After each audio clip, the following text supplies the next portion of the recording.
Kasi pag ako nag-live, dumarami yung mga vlogger. Ihaharap, hindi sa bansa ng banyaga.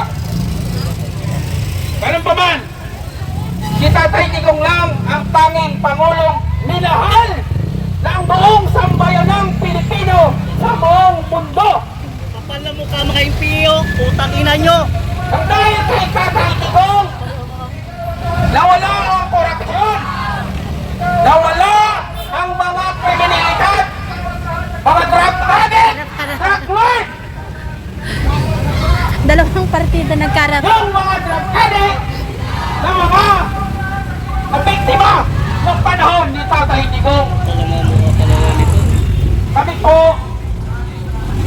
ay nalulungkot din doon sa mga nadamay lang. Ibig sabihin, war on drugs po kasi yun. Kasi naging war on drugs, natural, meron po talagang mga hindi inaasahang pangyayari na may matadamay. Maliban doon, kaya nagkaroon ng maraming batayan ng addict dahil karamihan sa mga namatay involved sa droga. Naglinis ang mga drug lord sa kanilang mga tauhan. Kaya kung isa ang inyong mga kamag-anak doon sa pinatay mismo ng mga drug lord, ikinalulungkot kami. Ganun talaga. Sabi ni Tatay Digong, ayaw mong tumigil, mamamatay kayo. Simple lang ang matawagan. Umalis kayo sa droga. Pag hindi kayo umalis sa droga, masisira ang buhay nyo.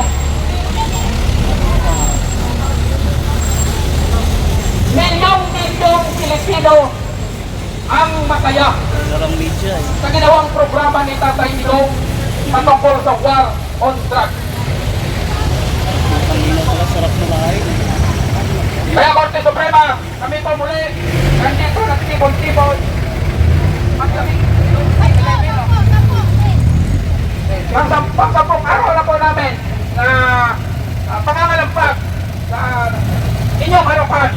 Naway, papakinggan ninyo ang boses ng sambayanang Pilipino. Ganun na rin ang panawagan ng sambayanang Pilipino na itigil na ang eksibisyon sa loob ng Kongreso sa pagsasabuatan ng mga komunista para pabagsakin si Inday Sara sa fake impeachment nyo. Dahil hindi bulag tama ang sambayanang Pilipino sa nangyayari ngayon na ang inyong ginagawa ay malinaw na pamumulot kita. Tama.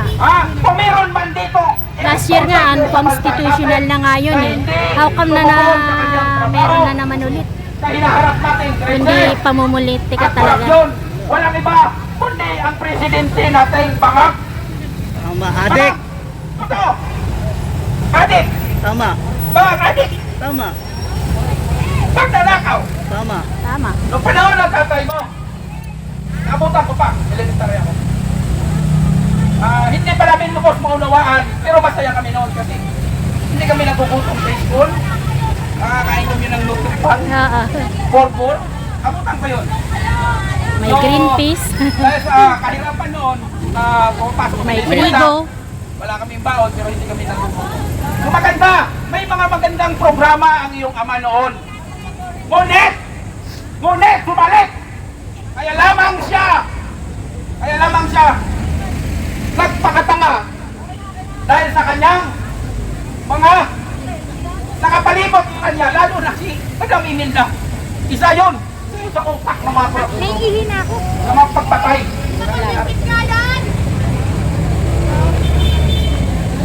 Ngayon, sa mga congressman natin, yan sa House of Representatives, ito naman po, tingnan nyo na ang palabas.